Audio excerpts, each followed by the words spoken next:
حضرت ابو بکر صدیق. میں نے کہا یہ محبت کی جنگ ہوتی ہے نا. حضرت علی کے ایک بھائی تھے جناب عقیل.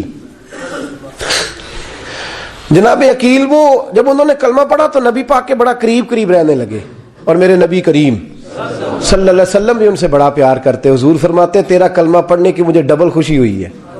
یا رسول اللہ کس طرح؟ فرمایا ایک میرا تو صحابی بنا ہے, دوسرا تو میرا بھائی تھا مسلمان ہو گیا ہے. حضور بڑا پیار کرتے. اب یہ محبت جو ہوتی ہے نا, اس میں دوڑ بھی لگتی ہے اور یہ بری نہیں ہوتی, یہ دوڑ بڑی اچھی ہوتی ہے. حضرت عقیل اب قریب رہنے لگے. میں نے عرض کیا کہ نبی پاک اپنے ذاتی کام حضرت صدیق اکبر کو بتاتے تھے. گھوڑے کی تیاری کر, فلاں کام کرنا ہے, سیدہ فاطمہ کی شادی کرنی, ہر معاملے میں سیدنا صدیق اکبر پیش تھے. اب جب عقیل بن ابی طالب آئے تو حضور کا پیار تھا ان سے بھی, اب محبت کی جنگ چھڑ گئی. اب جناب عقیل کہتے ہیں میں کہنے لگا یار یہ کہیں پیچھے ہوتا ہی نہیں, ہر معاملے میں اسے پیچھے بٹھاؤ بھی تو آگے آ جاتا ہے, اس نے کیا کمال کر دیا ہے. کہتے ہیں آہستہ آہستہ نا میں جوان تھا, ابھی نوجوانی کا عالم تھا, تو وہ خاص پہلو میں سمجھنے سے ابھی قاصر تھا. توجہ ہے آپ کی؟ کہتے ہیں ایک دن نا بڑی باتوں میں حضور فرماتے ابو بکر میرا گھوڑا تیار کرو, تو کہتے ہیں میں دوڑ کہتا تو چھوڑ میں کرتا ہوں. کہتے ہیں وہ چپ کر جاتے. جتنی جگہ وہ مجھ سے بن سکا میں نے روکا. حضرت صدیق اکبر بولے, کہتے ہیں ایک دن نا مسجد کی پہلی صف میں بیٹھا تھا. میں نے پچھلے جمعے بھی کہا تھا اگے ہو بوے جڑا پہلوں آئے, یہ حکم ہے نا حدیث میں, پہلے آئے اور آگے بیٹھ جائے, گدنے پھلانگنے سے منع کیا. کہتے ہیں ابو بکر صدیق, توجہ ہے آپ کی, ان کی عادت تھی کہ جمعے والے دن مسجد کی صفائی کرتے اور صفائی کر کے سب سے آگے بیٹھ جاتے. بات ذرا میں نے قریب ہو کے سن لی, پاس بیٹھ جاتے. عقیل بن ابی طالب کہتے ہیں میں بھی آیا سیدنا صدیق اکبر, اور مجھے کئی دنوں سے جلال تھا کہ یہ پیچھے ہوتا ہی نہیں. کہتے ہیں میں آیا تو حضرت ابو بکر آگے بیٹھے تھے, تو میں نہ جان بوجھ کے, بچہ تھا اور محبت تھی سرکار سے, ابو بکر سے بغض نہیں کوئی, خدا رہا اس بات کو ضرور ذہن میں رکھیں. فرماتے میں نے کہا ابو بکر اٹھ. مزے کی بات یہ ہے کہ جس مسجد میں صدیق اکبر بیٹھے اس کی جگہ بھی انہوں نے خرید کے دی ہے. مسجد نبوی کی زمین کی سب سے پہلی رقم حضرت ابو بکر صدیق نے ادا فرمائی. اٹھ.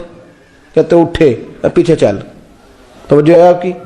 آنکھ کے تو ویکھے کو کسی نے, پاویں مہڑا ہوئے تو پاویں تو چھوٹا بندہ آنکھے تو پھر تو دی خیر ہی نہیں, عمر میں چھوٹا ہو یا مال میں. اٹھ چل پیچھے. اللہ اکبر. حضرت علی دیکھ رہے تھے. کہتے ہیں سیدنا صدیق اکبر اٹھے پچھلی صف میں, پھر اس سے پچھلی صف میں, پھر اس سے پچھلی صف میں, 7ویں صف میں پہنچ گئے اور وہاں ہاتھ باندھ دیے. کہنے لگے شہزادے اجازت دے تو یہاں بیٹھ جاؤں, تو رسول اللہ کا خاندان ہے, اجازت دے تو یہاں بیٹھ جاؤں. حضرت عقیل کہتے ہیں بیٹھ جاؤ.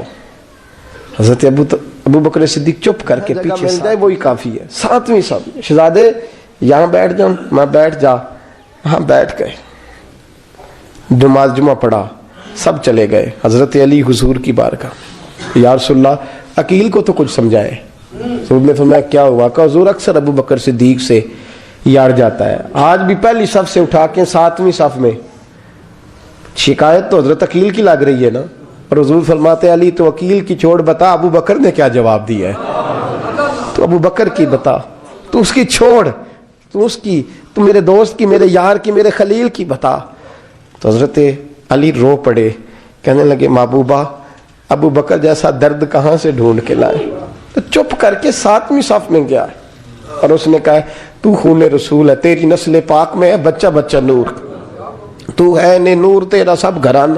چپ کر کے بیٹھ گیا.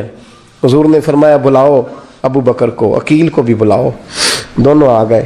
حضور نے فرمایا ابو بکر جمعے میں کیا ہوا ہے؟ عرض کی حضور کچھ بھی نہیں. حضور نے فرمایا تجھے کسی نے صاحب سے اٹھایا؟ کہا نہیں یا رسول اللہ نہیں. آپ کو کس نے بتایا؟ حضور کیا؟ فرمایا نہیں میں نے سنا ہے کہ تجھے عقیل نے. کہا حضور وہ شہزادے آئے تھے, انہوں نے یار اتنا جذبہ دنیا کہاں سے ڈھونڈ کے لائے گی. بلے شاہ اوتھے ککھ نہیں بچدا جتھے عشق نے لایا ڈھیرا. کہا حضور یار یہ لفظ تاریخ میں ڈھونڈو گے تو نہیں ملے گے. میرے ابو بکر صدیق کیا فرماتے ہیں؟ کہا حضور وہ نسل رسول کا شہزادہ ہے نا, اس نے ابو بکر کو 7ویں صف میں ابو بکر کا بیٹھنا پسند کیا تو ابو بکر راضی ہے.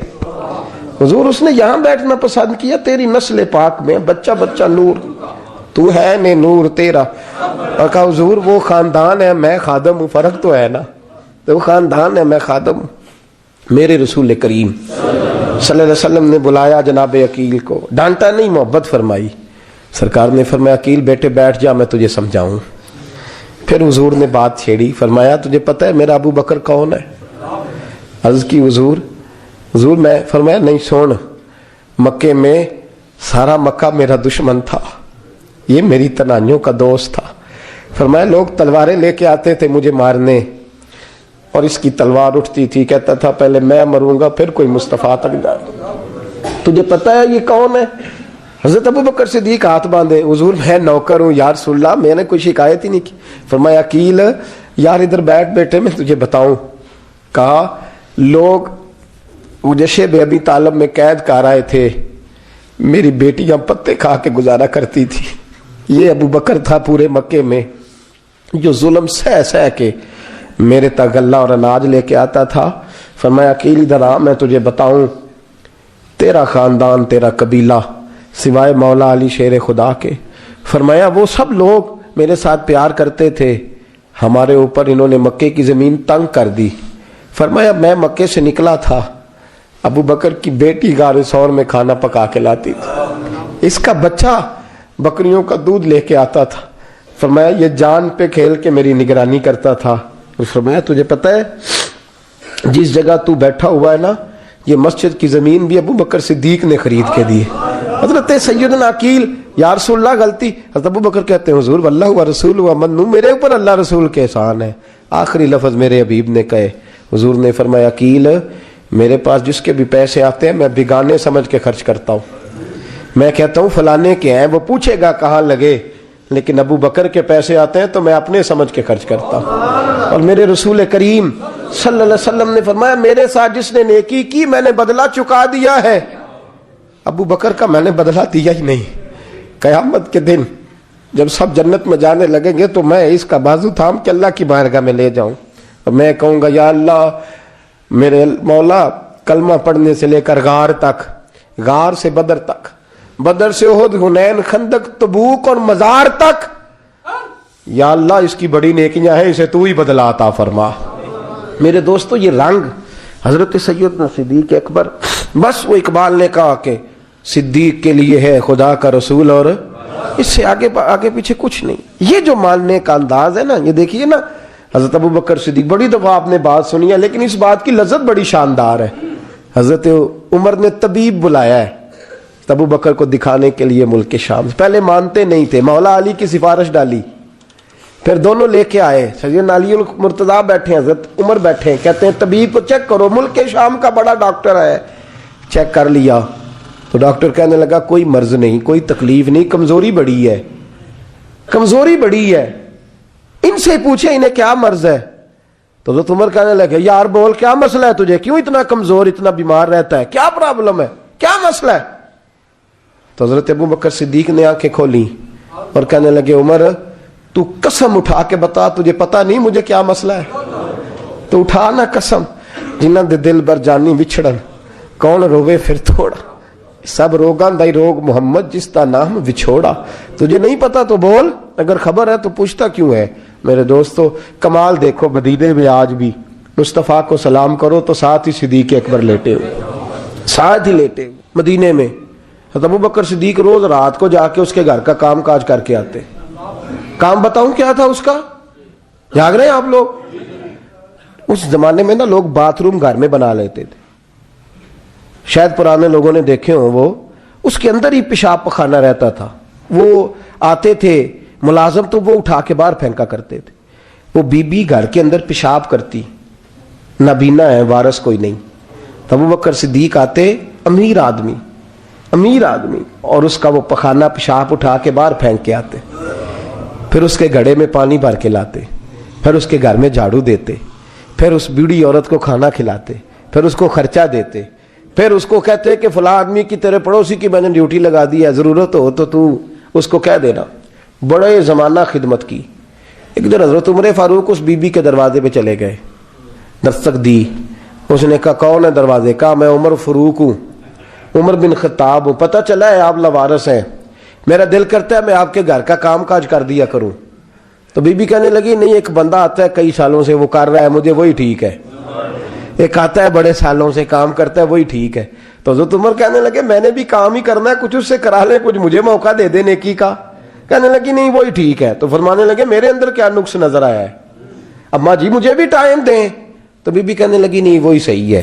حضرت عمر جذباتی آدمی تھے، جلالی آدمی تھے، کہنے لگے میں نے کہا نہیں مجھے بتاؤ میں کیوں نہیں کر سکتا۔ تو بوڑھی اماں کہنے لگی تجھ میں اور اس میں فرق ہی بڑا ہے۔ کہا وہ کیوں؟